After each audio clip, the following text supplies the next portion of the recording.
हर खबर पर होगी आपकी पकड़। डाउनलोड कीजिए एबीपी लाइव ऐप। नमस्ते भारत के बिल्कुल आखिरी हिस्से में हम आ गए हैं। नमस्ते भारत में अब वक्त है देश को एक अहम इकोनॉमिक अपडेट देने का, जो बच्चों के खिलवाड़ से शुरू होकर देश के निर्माण तक जाता है। बात बच्चों के खिलौनों की है, जिसमें 80% हिस्सेदारी चीन की है। ये देश की आत्मनिर्भर सोच के खिलाफ है, देश के राजस्व का नुकसान भी है। उत्तर प्रदेश के ग्रेटर नोएडा में चीन के खिलौनों के एकाधिकार को तोड़ने का मॉडल तैयार हो गया है। जल्द ही बच्चे खिलौनों के मामले में हो जाएंगे आत्मनिर्भर। आपके टीवी स्क्रीन पर दो तस्वीरें हैं। एक है खिलौने की दुकान जिसमें ज्यादातर खिलौने चीनी हैं। दूसरी तस्वीर है भारत में बन रहा खिलौना, लेकिन देश में 80% खिलौने चीन के बिकते हैं। सवाल उठा कि भारत खिलौने के क्षेत्र में चीन को कैसे टक्कर देगा। जवाब के लिए संवाददाता रविकांत ने कोशिश की तस्वीर आपके टीवी स्क्रीन पर है। तस्वीरें उत्तर प्रदेश के ग्रेटर नोएडा की हैं। इसी जमीन पर अब देश की सबसे बड़ी टॉय सिटी बनने जा रही है। टॉय सिटी के इस नक्शे के साथ हम पहुंचे हैं यमुना एक्सप्रेसवे इंडस्ट्रियल एरिया के सेक्टर 33 में, जहां पर टॉय सिटी को बनना है। आप देख सकते हैं कि इसका जो डेवलपमेंट का काम है वो अभी से शुरू हो गया है। यहाँ पर एक 75 मीटर की सड़क है, जिसमें से 30 मीटर का हिस्सा पे काम शुरू हो चुका है और जो डेवलपमेंट है इस इलाके का वो अब शुरू हो चुका है।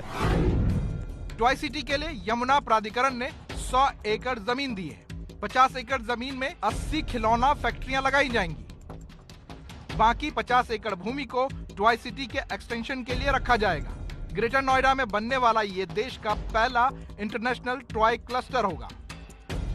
इस क्लस्टर में बड़े पैमाने पर टॉय इंडस्ट्रियां एक साथ लगेंगी। इस टॉय सिटी को बनाने में करीब 600 करोड़ की लागत आएगी। दावा है कि इससे 15,000 लोगों को रोजगार मिलेगा। टॉय सिटी में 40% स्थानीय कर्मचारी रखे जाएंगे। तो ये मान के चलिए कि अगले 2 साल में इस जेवर यमुना प्राधिकरण क्षेत्र का कोई ऐसा गांव नहीं रहेगा जिसके घर का कोई ना कोई सदस्य जो है वो स्वयोजित ना हो जाए, जिसको यहाँ की स्थानीय जॉब ना मिल जाए। तो इस परिकल्पना के साथ हम लोग पार्क बना रहे थे और टॉय सिटी उसमें अगली बड़ी कड़ी है। और चूंकि वो भारत को टॉय में खिलौनों में आत्मनिर्भर बनाने की चुनौती के साथ है, तो इसलिए इसमें हम लोग पूरी तरह से चाहेंगे कि ये टेक्नोलॉजी ड्रिवन हो, जो लेटेस्ट टेक्नोलॉजी हो, जो इनोवेशन हो, जो डिजाइन इनपुट हो, वो अंतर्राष्ट्रीय मानकों के अनुरूप हो। टॉय सिटी को ग्रेटर नोएडा के प्रस्तावित जेवर इंटरनेशनल एयरपोर्ट से 5 किलोमीटर की दूरी पर बनाया जा रहा है, ताकि इसे अंतर्राष्ट्रीय खिलौना बाजार से जोड़ा जा सके।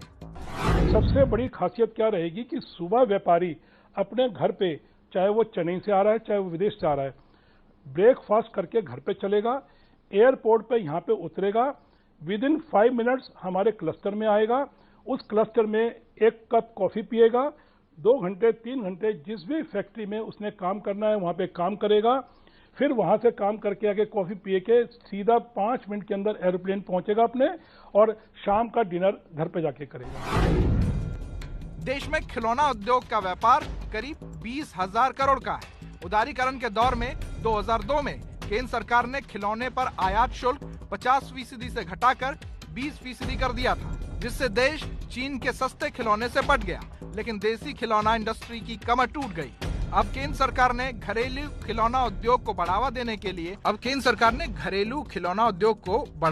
लिए आयात शुल्क को 20% से बढ़ाकर 60% कर दिया है, जो सितंबर से लागू हो जाएगा। इससे चीन के खिलौने महंगे हो जाएंगे। हालांकि जब तक बाजार में देसी खिलौने की आपूर्ति नहीं हो जाती, तब तक खुदरा खिलौना व्यापारियों की शिकायत बनी रहेगी। कुछ कैटेगरीज ऐसी हैं टॉयज की कि जो आज के दिनों में यहाँ के डॉक्टर लोग भी इस्तेमाल करते हैं। आजकल बच्चों की जो ग्रोथ होती है, कुछ स्पेशल बच्चे आते हैं तो उनको बोलने, पढ़ने में, लिखने में शुरू में दिक्कतें आती हैं, तो वो भी उनको आजकल खिलौनों से ही एजुकेट करते हैं। उनका ट्रीटमेंट भी खिलौने से ही होता है। और वो खिलौने जो हैं वो सब चाइना में बनते हैं, अभी हिंदुस्तान में नहीं बनते हैं। चीनी खिलौना सस्ता होता है और भारत में ज्यादा बिकता है। भारत में 80% खिलौने चीन से ही आते हैं। इन चीनी कंपनियों की कम कीमत में अच्छी फिनिशिंग होती है, जिसका नुकसान भारत के खिलौना उद्योग को होता है। अब इस चुनौती से भारत कैसे निपटेगा, बता रहे हैं टॉय एसोसिएशन के कन्वीनर NK सिंह। क्षमता हमारे, अब आप देख रहे हैं यहाँ पे कोई ऐसा खिलौना जो सॉफ्ट टॉयज कपड़े के अंदर हम नहीं कन्वर्ट कर सकते। हम सब, हमारे पास सब चीजें हैं यहाँ पे। ये यहाँ पे जब इनोवेशंस होंगी, जो R&D सेक्शन हमारा कॉमन फैसिलिटी सेंटर में लगेगा, जो डिजाइन सेंटर वहां बनेगा और जो लेबोरेटरी बनेगी, जब हम व्यापारी को, अपने व्यापारी को सस्ता और क्वालिटी का प्रोडक्ट हम दे पाएंगे, तो निश्चित रूप से हमारा टॉय क्लस्टर उभर के निकलेगा और ऐसे ऐसे हर एक क्लस्टर, हर एक स्टेट लगाना चाहेगी।